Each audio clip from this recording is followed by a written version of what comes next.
I sat down and interviewed Mr. William Gregory, who is a four-leaf over at clovertrading.io. He's always sharing his ideas, his opinions, asking great questions. He's watched all of the content, all the webinars, the video lessons. I think he's kind of a model student of what we hope and expect from everyone who signs up and joins us over at clovertrading.io. But without further ado, let's get into the video.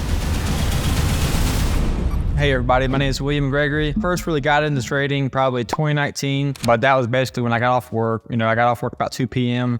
I tried to come home, trade stocks, only had an hour or two to trade, lost money every time. I was trading like a $2,000 account, kind of gave up on it. Didn't really get back into the markets until 2022, actually August 2022. That made, this year makes 2 years that I've been trading. An old friend of mine, he's probably 80 years old. He told me about this stock and I was like, man, this sounds like a good idea. He was telling me all the fundamentals. And I was like, okay, let me buy some of it. And I bought quite a bit, made a lot of money because it gapped up on earnings and stuff. And I was like, wow, I just made like $30,000 on this one trade. And I'm like, wow, trading stocks, it's easy. It's easy. I can make money. Let's roll with it. I took that money and just basically in and out these stocks. Making 2 or 3 grand, losing 2 or 3 grand. Just over the course of 2 months, I basically blew up what I had made on that one stock. And I was like, well, I can't do this anymore. That's when I found Clover Trading, and since then I've been learning with you guys and trying to work on my discipline ever since and sharpen my knife. Have you always been trading from the long side? That first trade, I'm guessing if someone told you you bought something, sold it after earnings, was that all you thought was possible with trading was the long side? And when did you learn about short? Because I know you do a little bit of both now. Was it you thought you had to do it from the long side in the beginning? Yeah. Basically, I really didn't know nothing about shorting. I had no idea what that was. I was just buying basically whatever the gappers were. I was just buying those stocks, trying to make money. Had no idea what I was doing until, I found out about the patterns that we trade, and that's kind of what I built my foundation on. And how did you find the patterns that you trade now? Was it mostly trial and error? Did you finally realize that you didn't have any edge when it came to these day one gappers that most people are drawn to? We talk about it every single day. On Good Morning NASDAQ, there's a good chunk of people that day trade who don't make money. We're constantly trying to find the next black swan, trying to find the biggest squeezer of the day. And I know for me in 2016, 17, and even to this day, and even today, I traded a day one gapper long. I have not quite figured out how to do it. And, for me, it's always been go back to the daily chart patterns. Ever dreamed of trading like one of the Clovers? Well, it all starts with the right broker. Clover Trading and Centerpoint Securities have teamed up to supercharge your trading experience. By joining Unlock the Power of CP Edge exclusively with Centerpoint. We're talking top-tier trading tools worth over $6,000, all at your fingertips. Get ahead with real-time scanners, cutting-edge news, and a tailor-made trading journal. Experience trading like never before with superior short inventory, personalized support, and interest on your idle funds. Plus, you can get competitive pricing that fits your trading style. Ready to elevate your trading game? Click the Clover Trading link in the description below to get exclusive deals with Centerpoint Securities. Now let's get back to the content. How long were you trading those day ones before you realized I need to find something more sustainable that I could actually dig my teeth into and find an edge? It was probably like 3 months there where I just literally was trying to buy these day ones and I just wasn't finding any success doing it at all. I might would make a good trade. You make money. To make money, and then I just blow it away the next day or the next week, and I really just wasn't getting anywhere. But I guess to get out of trading for a minute in 2022, I kind of jumped right in full time. Like when I made that one good trade, jump into it full time because we sold like some real estate and I made good money with real estate because real estate was going crazy. So I made some money there and I had some money to sit on. So I was like, well, I want to trade stocks. I tried it in 2019, but I had no time to do it. So 2022 came, I just kind of quit. I had a business that I just quit. I had a landscaping business. I quit messing with it just to focus on trading stocks because I had that cushion of money from outside of trading. And then I hit that big trade on that one stock that I made 30 grand on. And that's when I kind of started trying to scout these day ones and I just couldn't find any profitability there. So it's kind of funny now, I'm shorting those day ones instead of longing them. Were you realistic when you jumped back in 2022? You had some cushion, you had some money, a safety net. What was the time frame you thought you were going to need to kind of figure it out? No. I was like a year. I told my wife, because I was not working with my landscaping business in 2022. So I told my wife, I said, I just need a year. I need a year to do nothing but trade stocks and learn. And for the first 3 months, first 2 or 3 months, I kind of wasted because I was just focusing on day ones, you know? Well, after that 3-month period, I started really diving into education, and I spent about 9 months just focused on education, and I was still trading like a degenerate, you know, too big of size, losing very big. My wins weren't very big because I was like, anytime I was up something, you know, I tried to lock in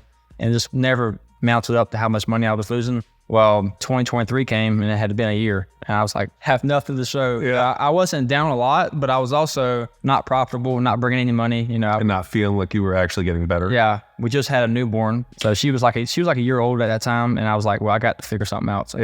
So talked with an old friend of mine. He worked at Sherwin-Williams. I was like, man, come work at Sherwin-Williams. I'm like, I don't want to go back to, you know, a real job. Yeah. And once you get a taste of trading, it's hard to walk away. You know, I wanted to find something that I could do part-time and really focus on trading, because I knew that's what my end game was. Well, you know, we came up with the idea that I was going to start a painting company. And what year was this? This was in 2023 in June. And so I started that painting company, and I kind of didn't trade for about three months. I basically took the whole summer off of trading and focused on my painting company, got money coming in. You know, I built clientele, had plenty of work coming in, and that kind of built up my personal bank account to where I didn't feel as much pressure when it came to trading. So when I came back to trading, it was probably September, October, you know, the market started heating up, you know, like it normally does from that time. And while I was worried about the money a little bit less and more about my trades, even though I wasn't trading those 3 months, I was still studying very hard. You know, I was still a part of Clover Trading. I was listening to all the webinars every week. I was still frequent in chat. I was kind of paper trading, to be honest, because I didn't want to just lose sight of trade for 3 months. I just didn't want to have any skin in the game while I was working on my business. So after that, I kind of figured out how I could trade while I was working. So I had my laptop. I'd carry it around with me to all my job sites, keep up with my work, because it could let my business go while I still wasn't very profitable in trading, you know, because at the end of the day, you know, I built a good business, so I just didn't want to let that go, and kind of had to figure out how I could do both, you know? Yeah.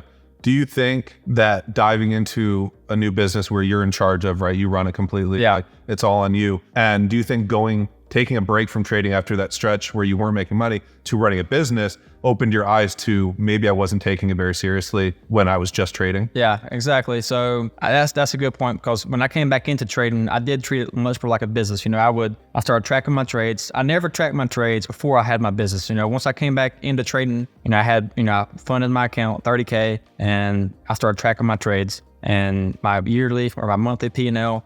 I never did that before, so I did start treating a lot more serious. I started focusing on patterns more often rather than just playing, you know, whatever random stock is popped up and people were making money on. So I still had issues though with risk management. You know, I would still trade too big of size on this. You know, I was still trading the patterns that I needed to be trading, but I might be sized in on levels that I should have been sized in on. Like I need to be having a wider risk with smaller size, because, you know, if you're not profitable and you're trading too big of size, you know, you're never going to give yourself a chance to become profitable, because you're just going to wear yourself out. So tracking your trades was big, treating it more like a business. Why do you think you struggled with risk management? Even before, when you said after you made that big lump sum, you started trading, it was a couple grand here, couple grand. Yeah. Most people's beginning days are, you know, $30 here, $20. Why was it already so big from the beginning? Was that a mistake, or was that just who you are and you need to have skin in the game, or else it just doesn't excite you? Well, it's kind of a mix between two. So I made like 30 grand on that first trade, and then I took that money and I was just I was making maybe a couple $1,000s in a trade, and I might lose a couple thousand.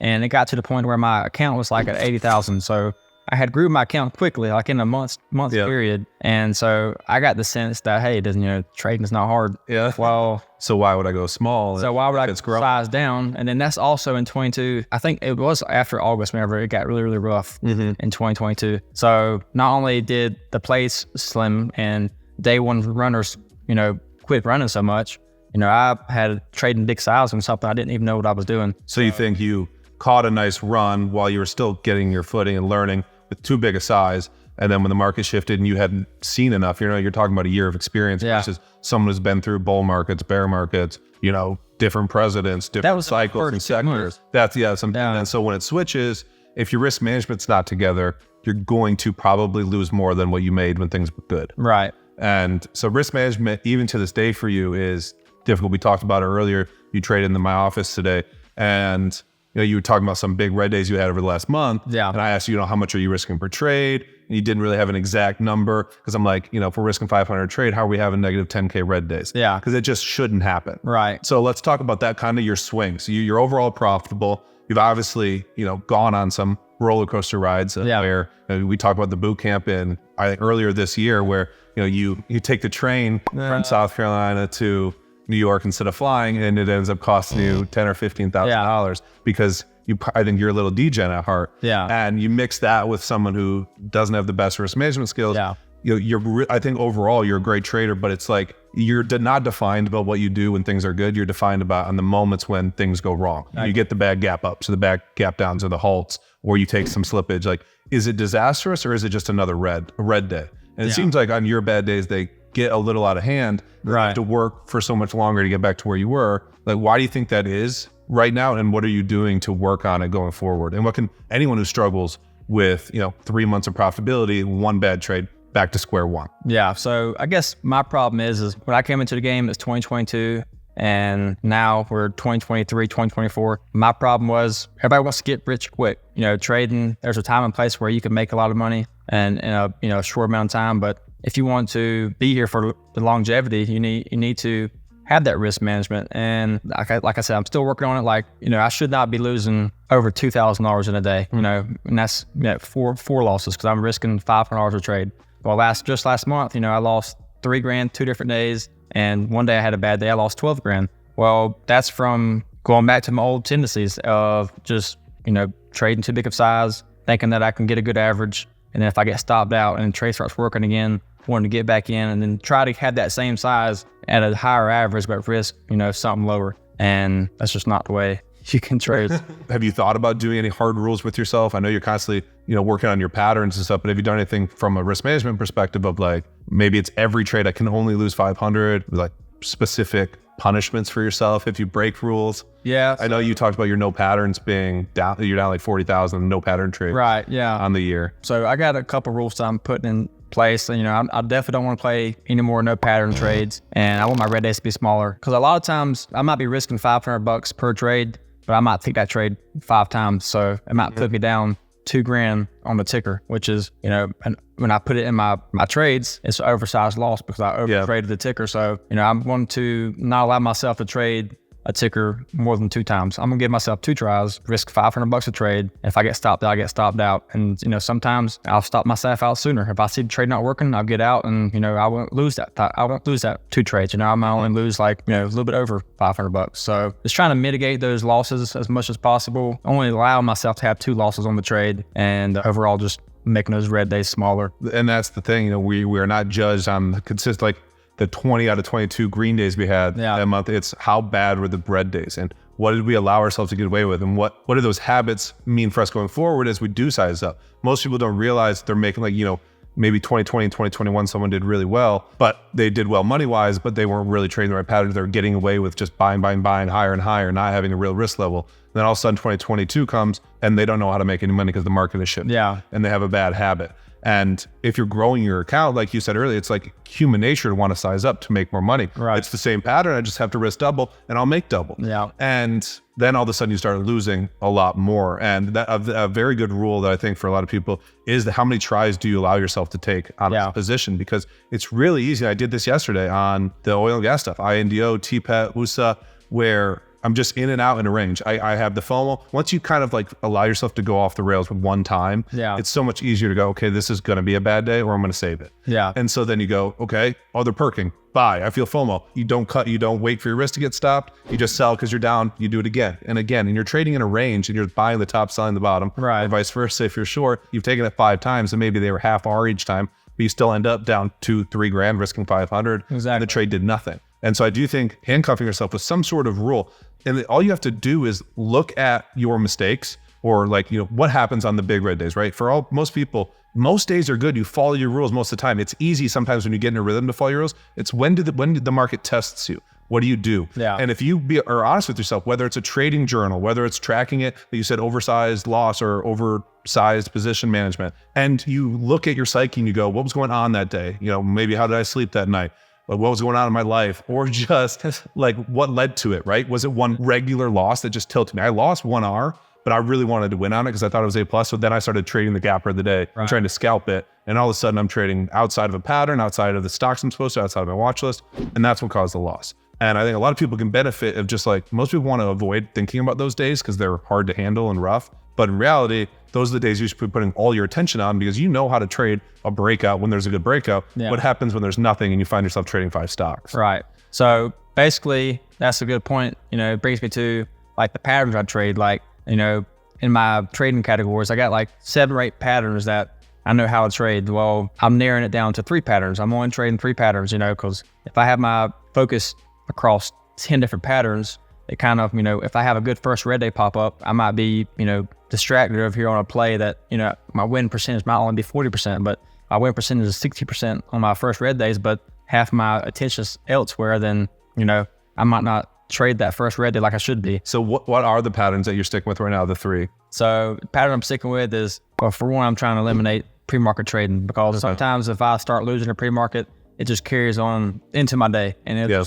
just kill my whole day. So I'm playing first red days, multi-day breakouts, and shortened day average. Okay. Yeah. That's a good mix, I think, because 2 of them, you have to be patient for the setups to come. Stocks have to run, stocks have to get extended, multiple days usually have to pass. And so you can prepare for that in your watch list. And okay, tomorrow these are the stocks I'm watching. And then, you have one very specific move you're doing on the gappers. Or it's not like some days I'm buying them, some days I'm shorting them, some days I'm doing both, which can very easily lead to overtrading because you allow yourself that freedom to do it and eventually it will bite you in the butt. How do you think beginners should find that pattern for them? So with me, I was trying to trade all the patterns, and I really wasn't finding much success doing that. So for example, I was trading all these patterns and I really wasn't finding no success on any of them. Well, shorting day ones has been the most profitable pattern for me. And I know that. I know for trying to play something like a first green day or reversal, it's not a pattern for me because there's so many different ways to play them.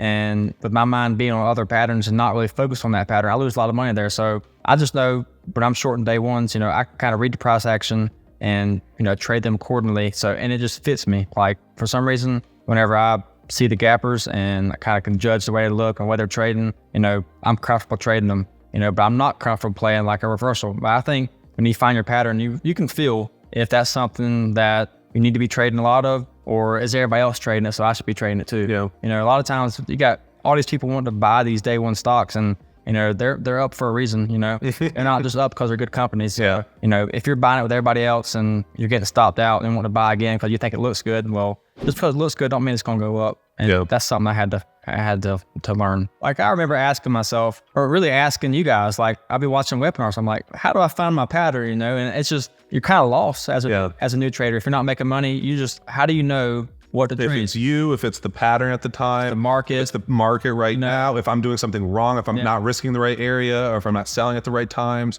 there is a lot that you don't know at the beginning. And that's why it's hard to make exact decisions. Like I'm going to cut this pattern or I'm going to start trading this. You don't want to do it too soon. Like you don't want to give yourself, I'm going to trade this pattern for 2 weeks and see how it goes. Because there are plenty of 2-week stretches where I'm unprofitable on any one of my setups. A lot of people say, but when we're trading small caps, don't worry about the overall market. Well, I look at the overall market every night. I look at every index that's, made to move the market. I kind of follow that too. And I like to line that up with small cap. If we got a lot of 100% gappers and we got some trades setting up, and the overall market's in a good trend, then I know that when I'm long the stock, I might be more patient. I might be willing to take it overnight and swing it into the next day. But if the overall market's weak, we don't have very many, gappers. We don't have a lot of crowded stocks because people are kind of spread around. If you got everybody trading one stock, it's going to get kind of crowded, and you might not be able to gap it because it's just too many on one side. But if you got a stronger market, you got more than one trade going on, it's not people are spread out over. People are spread out. You can kind of pick your spots, maybe gap it, maybe not, but I kind of take that into big consideration especially when I'm longing, because most of my losses come from the long side. So I really like to make sure I have everything kind of lined up together when I want to get a lot of conviction on a long stock. So like basically, if the SPY's strong, you got Bitcoin strong, gold strong, and you got, I even look at bonds. If the really strong too, then kind of in a healthy market, And plus, if you got gappers, you got to have gappers too, because that's people. That's how we spread everyone out. Right? Exactly. Yeah. Then you got to have your patterns. You got patterns coming in, then you're more likely to be able to swing stuff overnight and hold it for a little bit longer. But if you don't have all that kind of stuff, then I'm less likely to want to swing something overnight. Like, what's that stock that's going on today? HUGE. HUGE. Yeah. Huge. Yeah. Like right now, it's like the market's kind of uncertain. We haven't had a gapper in who knows how long. And we're going into a weekend. It's already August, which is a summer month. Exactly. So there's more things going against us being a gapper than it being a gapper. So if we would have had a stock gapping maybe Wednesday or Thursday and coming into Friday and we had this stock trading 1 billion shares, then I'd be all for trying to gap it. But I'm less likely to try and gap it whenever there has a trend is not on your side. I don't want to be the first one to be in the first gapper. I'd rather see one work. Yeah. I know it's going to work. So, when the next one comes, then hey, I'm more likely to trade that one. Yeah. I think that's a good perspective. Okay, as we wrap up here, I just want to kind of let the people know and me, like, what are your trading goals? Like, we all get into this, I think, for different reasons. You have a different business that you run. I know you also have the truck or the dump truck that you run as well. You're very busy. Yeah. I'm working all the time with trading and other stuff. But like, what are your trading goals? Well, I love trading. Like, I could see myself doing this for a long time. And you don't have to get rich quick to have a good life. You can, small gains add up, and that allows you to have the freedom, to do what you want to do. Like, you don't have to go in and clock into a 9-to-5 job. You can go and make a couple $100 a day, and that's great money. So looking at it from that perspective, my goal is to keep my red days smaller is number one. And by doing that, trading less, doing less with more, or doing more with less trades, smaller red days, and stick to my patterns. Basically, do those 3 things, and I think I can get over 100K in profits. In 2026, like, what kind of trader do you want to be? What do you want to be known for? Where do you want your edge to be?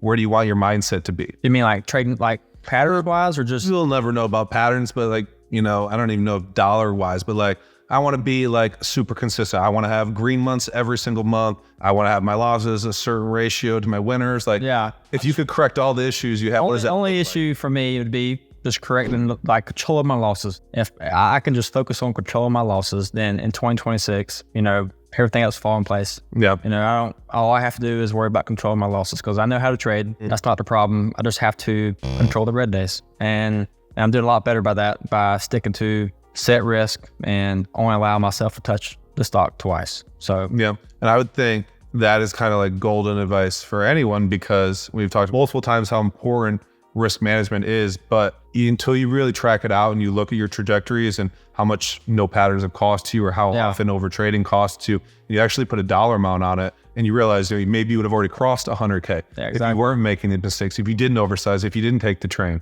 that one day. I have all my charts saved from these bad trades, bad days, and you can't hardly see the candles from those days.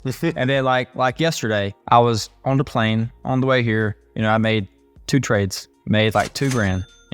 Just made 2 trades, 2 pattern trades. Didn't overtrade. Whenever I inputted my trades, it was only 2 trades. I only had to do it. It took me 5 minutes. Whenever you put, it takes an hour to. Whenever it takes an hour to put trades in that you overtraded, and then you screenshot your chart and put it, in your files. You're like, wow, can't even see the candles on this chart. Like, that's just unacceptable. So yeah, the days that you want to input are generally 1 or 2 trades. Exactly. The days you like, hey, sorry, honey, I got to head downstairs. I'll be gone for a while. Yeah. And you got like 7 different tickers. You got to figure out your average, where you're in, where you're out, your dollar amount. And you got to remember, like, we're all human. Like, you're always going to make mistakes, and you're not going to win every time. You're not going to trade every stock perfectly. So, but the only thing you can control is when the stock's not working, is just let it go. Yeah. Same could be said about your day yesterday, right? I took 2 trades. They both were losses. It was what it was. Same amount of time to input. 2R loss on the day instead of $2,000. I lost 1,000 today. Yeah. And it doesn't have to be this big story every time I have a bad day.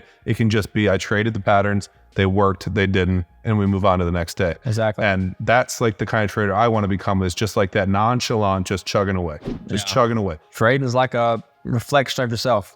So if you're not, for me, I'm not disciplined outside trading, I might not be disciplined inside trading. So that's another goal outside trade for me, is to get disciplined, with my eating habits, my gym habits. I want all that stuff I want to be disciplined there too, because I think that's going to reflect also in my trading. For sure. And you've heard that from anyone who tries to be successful in anything. And it is just a reflection of who you are and what you allow yourself to get away with. All right, last thing is just, you've been part of Clover the whole time. You've been at every boot camp. I think we saw you in Scottsdale. I saw you in New York, though. You were part of the VIP. You were there the whole weekend. We got to hang out a lot. What are we doing right? What are we doing wrong? What has been your favorite part? What do you think about the content? And then we'll get you out of here. You guys are very active, like in the chat rooms. You know, if I need to ask you guys a question, don't matter who I ask you and you have an answer for me right away. Very upfront. You know, you guys say something, it's, you know, you could take it to the bank. Like you mean what you say, and y'all are very transparent. Huddy shows us how he can travel and trade and, you know, make money. And you trade your patterns. You're very disciplined. And Kyle, he's the same way. And a big takeaway from like Kyle is, you know, he took his DP loss. And somebody like me, I know Kyle's way more disciplined than I am, but somebody like me sees Kyle get undisciplined. I'm like, you know, and then he comes on this rebound and he just comes back. And it's like, man, like, I want to be more like Kyle when it comes to my discipline on trading. Like, you know, yeah, he had that really, really bad day, but he bounced back from it. And, you know, it's just unusual for him to have a bad day. You know, and I want the same for myself. Yeah, he's super resilient. It's really impressive to watch. Even for me, the more you see all these great traders, makes you feel like you're not like imposter syndrome or whatever, but it's we all have so much to learn. And the cool thing about the market is you'll never win. Right. It's just, we always just got to show up tomorrow. Well, I want to thank you for at least watching the video lessons. You're always in the webinar asking questions. There's so many of you out there who are 4-leaf clovers who are not watching the video lessons, are not studying the old webinars. And you come and you ask a lot of questions, stuff that's in there. And have you seen every single? I watch every single webinar, every single video lesson. I feel like there's still people in the room that's been in the room for over a year that ask the same questions about what's this pattern? You know, when should I sell? And like, guys, just watch the videos, ask good questions in the webinars. You get better questions if you have dove into all the content. Right. Then it's a lot easier. Then your questions become more specifics, more stock specific. More, okay, you mentioned this in that webinar. Can you expand on it in this situation? You have less questions. Yes. And they'll be good ones. Yeah. And so I encourage you all, we're live twice a week. You get to hear from all the Clovers live, and then those are recorded, put on the website. We post video lessons from all three of us all the time. You can follow my entire journey of this last year. Every single month I do a recap. I talk about my goals, how we did on those goals. I use Kyle's spreadsheet. You can get that on clovertrain.io as well. Do you use that one, or do you use TraderView or something? I use Excel and TraderView. Okay. Yeah, I think it's important to do it by hand. Manually put it in, because I did just have TraderView and I wasn't, you know, manually have time. You just stopped looking at the days. Now that I manually type it in, I'm like, wow, this is a lot. All right. Well, thank you, sir, for being here. Thank you. I think people are going to learn so much from this. Make sure you hit that subscribe button, hit the thumbs up on the way out. Leave a comment if you learned anything. If you have any questions for William, you can always catch him as well in the Clover Trading chat. And you can check out clovertrain.io if you want more information on 3 or 4 leaf clover, where you can level up on your education.